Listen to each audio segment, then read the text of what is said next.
Je suis très content de tout mon nouveau studio, mais par contre, j'ai un souci, c'est que j'ai un peu moins de place au sol. Et on va pas se mentir, quand on tourne des vidéos, on a besoin de place, que ce soit la caméra, le micro, les lumières, tout ça prend énormément d'espace au sol.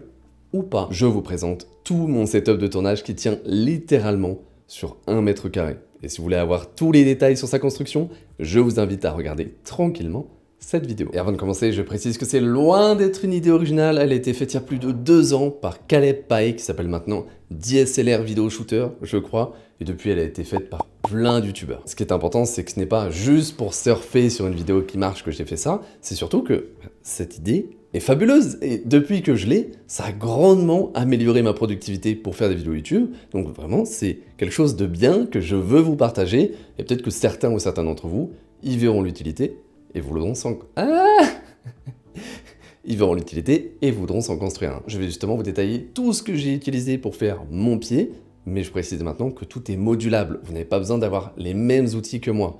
Vous pouvez utiliser ce qui est à votre disposition et l'adapter pour votre setup. Mais avant ça, je vais déjà expliquer pourquoi tout ça, c'est une aussi bonne idée et pourquoi ça peut améliorer mon quotidien en tant que créateur de contenu, alors que finalement, c'est juste un pied qui tient sur 1 mètre carré. Et pour ça, le plus simple, c'est de vous montrer des exemples. J'ai enregistré le montage du setup qui a servi à faire ce plan. Dans le premier exemple, j'ai utilisé la manière standard que je fais depuis des années. Mettre un trépied pour la caméra, un autre pour la lumière, mettre un bras pour le micro et ajuster le tout jusqu'à avoir quelque chose de sympa. Ce n'est pas infiniment compliqué, surtout quand on a l'habitude, mais ça demande forcément un minimum de temps et un minimum d'espace. Vous voyez que là, j'ai utilisé une bonne partie de mon espace libre pour setup ce plan, qui est pourtant plutôt simple. Passons maintenant au setup du même plan, mais cette fois à l'aide de ce pied studio. Faut vraiment qu'on lui trouve un nom. La première chose qui me choque et que je n'avais pas pris en compte au début, c'est juste le fait de ne plus rien porter. Ça peut paraître insignifiant, mais devoir trimballer tout le setup en le portant ou simplement le faisant rouler, à la fin de la journée, ça fait une petite différence. Et au final, j'ai même pas le temps de parler des autres points que c'est déjà fini. Donc l'aspect pratique numéro 1 pour ce setup, c'est le gain de temps.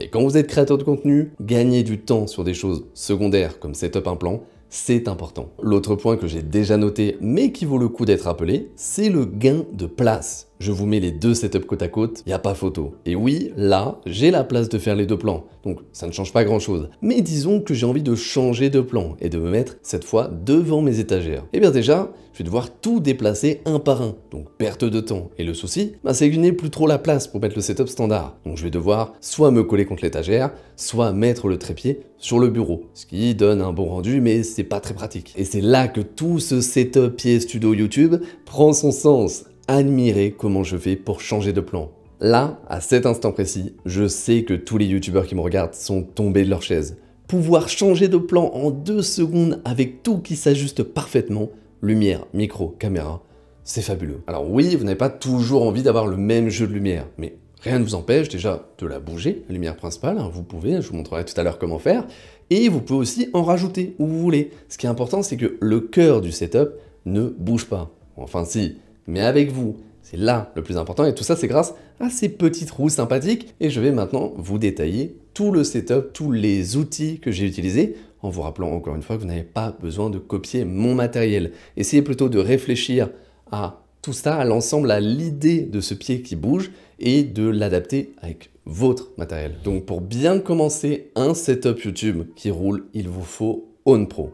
C'est faux. OwnPro, c'est juste le plugin qui vous donne accès à plus de 600 overlays et alertes que vous pouvez installer en un seul clic sur votre stream, mais aussi un tableau de bord complet avec la gestion d'un chatbot, des donations, la possibilité de créer facilement des barres d'objectifs, et comme si tout ça ne suffisait pas, ils sont aussi en partenariat avec Epidemic Sound, qui vous permet d'utiliser des milliers de musiques sur votre stream sans craindre les problèmes de DMCA. Donc si vous êtes intéressé, n'hésitez pas à utiliser le lien dans la description et n'oubliez pas le code ZEPAE pour avoir 50% de réduction. Je disais donc, pour faire ce setup sur pied, vous avez besoin déjà d'un pied. Je sais que ça paraît évident, mais en fait, il ne faut pas prendre n'importe quel pied. Ça va dépendre de votre besoin. Dans mon cas, j'ai une caméra professionnelle, une lumière professionnelle avec sa softbox, plus un micro et une interface audio. Ça commence à faire très lourd, donc je ne pouvais pas me permettre de prendre n'importe quoi. Et c'est pour ça que j'ai choisi celui-ci, qui est un trépied en acier pour usage intensif vendu par Neewer, qu'ils m'ont gentiment envoyé après que je leur ai demandé. Donc on leur dit merci. Et en fait, si vous voulez faire le même setup que moi, avec vraiment des choses lourdes dessus, vous devez prendre ce pied. C'est le seul qui a une forme plate au niveau des pieds, qui est beaucoup plus stable que les trépieds normaux un peu en triangle et qui n'est pas excessivement cher. C'est cher, attention, 180 € le pied, auquel vous pouvez ajouter 70 € pour avoir ce système de barre qui permet d'accrocher facilement une lumière studio. Mais attention, pour ce type de produit, c'est le moins cher que j'ai trouvé et qui m'a donné confiance, parce que je vous rappelle que j'ai pour quasiment 2000 € de matos dessus. J'aimerais bien qu'il ne casse pas sans prévenir. Le point aussi très important, c'est que tout l'intérêt de ce setup sur pied, c'est qu'il ait des roues pour pouvoir le déplacer. Et je vous avoue que si vous commencez à chercher des pieds comme ça avec des roues, ben ça va grandement limiter vos choix. Disons que vous avez trouvé votre pied préféré. Pas sur Wikifit, j'espère. Maintenant, vous devez l'équiper avec ce que vous voulez, mais surtout ce que vous avez. Personnellement, je n'ai pas recopié le setup de Khaled Pike à l'identique. Simplement parce que j'ai pas le même matériel que lui. Il est bien au-dessus dans les games YouTube. Donc juste, j'ai repris l'idée et j'ai utilisé ce que j'avais déjà, sans quasiment rien racheter, juste des petits câbles par-ci par-là. Donc finalement, à part l'achat du pied et de peut-être un ou deux bras, vous n'allez pas dépenser plus. Et ce qui est surtout cool, c'est que ça laisse libre cours à votre imagination. Et je vous invite à aller voir la vidéo de Make Art Now. Il a repris le principe, il a carrément mis une grosse télé 32 pouces juste pour monitorer sa caméra. Donc vraiment, vous pouvez faire ce que vous voulez. Moi, mon but, quand j'ai voulu le faire, il était simple. Une caméra, un micro, une lumière et une batterie qui alimente le tout. Comme ça, je n'ai aucun câble nulle part. Ça, vous allez voir, ça va arriver plus tard.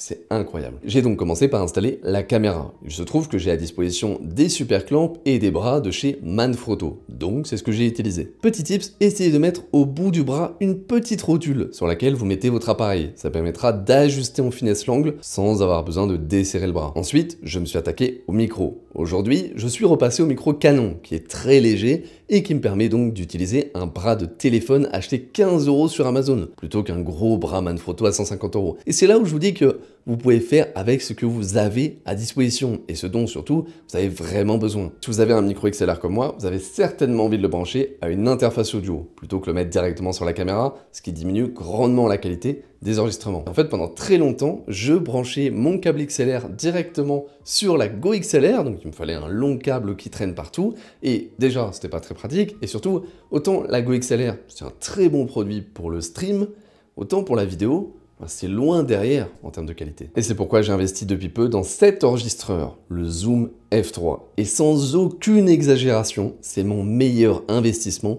depuis que j'ai acheté mon appareil photo. Alors c'est pas la bonne vidéo pour rentrer dans les détails, mais dites-vous que depuis que je l'ai, je n'ai plus jamais eu besoin de réfléchir au volume de mon son. Ça peut être trop faible ou trop fort, ça n'a aucune importance, je peux le modifier à ma guise sur les logiciels de montage. Ça c'est grâce au fait que ce soit du 32 bits, float, je le dis juste pour ceux qui connaissent, mais je peux hurler dans le micro comme ça en étant tout près, ça ne peut pas saturer, je pourrais toujours le baisser sur le logiciel de montage, et ça, alors là, s'il y en a qui font des vidéos YouTube, vous allez vous dire, mais c'est incroyable, plus jamais je ne réfléchis, excusez-moi, ça me donne des émotions comme ça, mais plus jamais je n'ai besoin de réfléchir à mes niveaux sonores, j'allume le micro et basta, je peux chuchoter devant et après augmenter.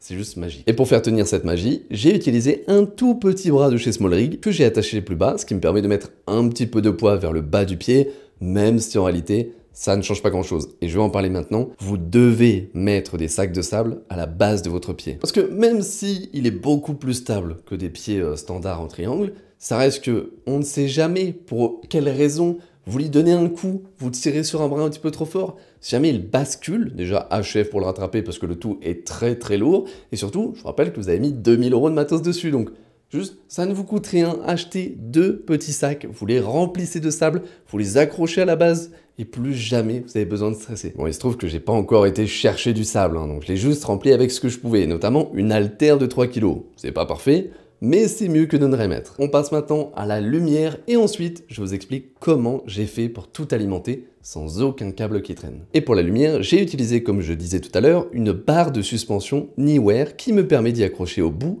ma lumière studio SmallRig et de pouvoir la placer vraiment comme je veux. Et c'est justement là où le fait de mettre des sacs de sable pourra vous sauver la vie. Parce que si vous voulez jouer avec les effets de lumière, vous devez pouvoir les placer un peu partout à différents endroits et pas juste de face. Alors honnêtement, je pense que utiliser une grosse LED studio comme ça, c'est pas le plus pratique. Kalepak, lui par exemple, utilise et conseille un panneau LED souple, qui est beaucoup plus léger et plus simple à setup. Mais encore une fois, c'est la preuve de ce que je vous dis, vous n'avez pas besoin de copier ce que font les autres, utilisez ce que vous avez. Moi, ça marche, donc je vais pas racheter un autre panneau LED. Évidemment, c'est pas le plus pratique et peut-être qu'un jour je le ferai, mais déjà, je suis très content de ce setup. Et maintenant que vous avez fini de tout placer, vous devez tout alimenter en électricité. Comment on fait? Bon, on va chercher les alimentations, on les branche, on tire les câbles, on les met, on fait attention de ne pas rouler sur les fils quand on le déplace. Non, on ne fait pas ça. On utilise des batteries et on les utilise intelligemment. Parce qu'en fait, mon appareil photo, il peut fonctionner avec des batteries. Pareil pour ma lumière SmallRig qui est vendue avec une batterie portable comme ceci. Et en plus, j'ai ajouté, sans vous le dire, un petit écran sur mon appareil qui lui aussi est alimenté, cette fois avec ce type de batterie. Ça fait quand même 3 types de batteries différentes pour 3 produits. Donc forcément, 3 chargeurs différents. On est très loin de l'idée que je me fais de l'optimisation.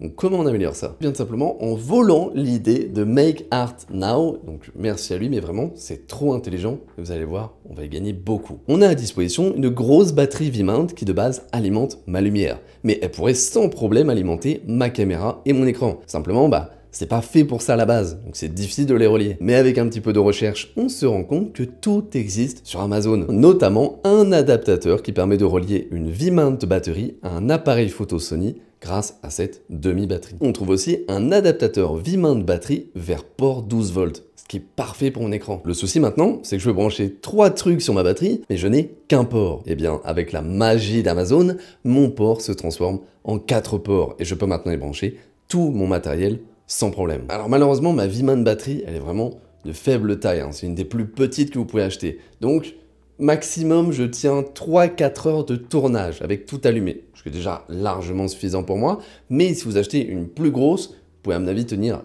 10-20 heures de tournage sans problème. Bon après évidemment, il faut faire un petit peu de cable management, surtout qu'on va sans cesse monter et baisser le pied. Donc il faut que les fils suivent. Mais une fois que c'est fait, on a quand même notre pied setup studio roulant YouTube qui ne prend pas trop de place et qui est très pratique. Dites-moi en commentaire ce que vous en avez pensé et donnez un nom à cette chose. Pas trop long, s'il vous plaît, parce que là j'en ai marre de l'appeler YouTube Pied Studio.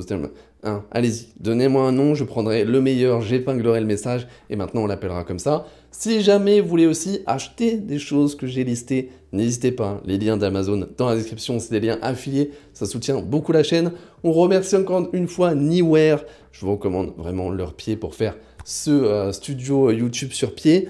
Je vous laisse ici, comme d'habitude, amusez-vous et je vous retrouve dans la prochaine.